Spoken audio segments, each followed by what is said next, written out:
Hi, I'm Sandra Hanninen, a Development Manager at ECR. I am also a Regulatory and Quality Affairs Specialist. I'm going to talk a bit about the MDR.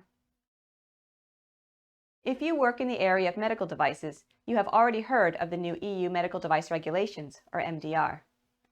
These new regulations came into effect in May of this year and have a broader scope than the old directives.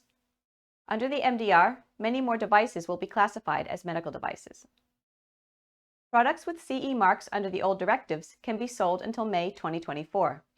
After this, they will require a new certification under the MDR to continue to be sold within the EU. Among other changes, the MDR has a stronger focus on risk management and traceability throughout the life cycle of a medical device. It also requires every medical device manufacturer to have a person responsible for regulatory compliance. Larger companies may employ a PRRC, while smaller companies may choose to outsource this role. There can be many challenges for companies to comply with the new regulations. Particularly for companies developing their first medical device, the importance of planning a regulatory strategy is often overlooked. This should be done as early as possible in product planning, and the intended purpose is a vital step in this process. The rigor of regulatory requirements, indeed, if the device even qualifies as a medical device, is all decided by the intended purpose. It is also important to consider other markets that will be targeted and the regulations they impose on medical devices.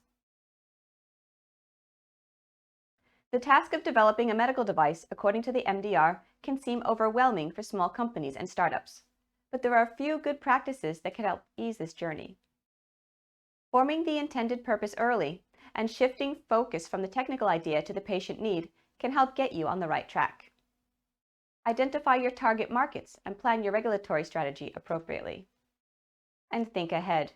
You will need to gather evidence to show your product is safe and fulfills its intended purpose. A clinical evaluation is required by the MDR, and a systematic literature review is an important part of this.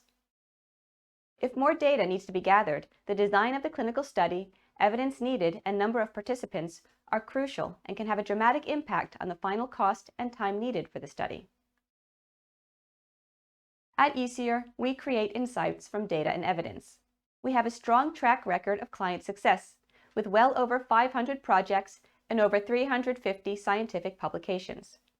ECR has extensive experience in performing systematic literature reviews, preparing documentation, and analyzing data to demonstrate effectiveness and cost-effectiveness. If you are developing a medical device and are interested to discuss your regulatory strategy and clinical evidence needs, consider having ECR on your team. Please contact us if you would like to talk more about how we can help.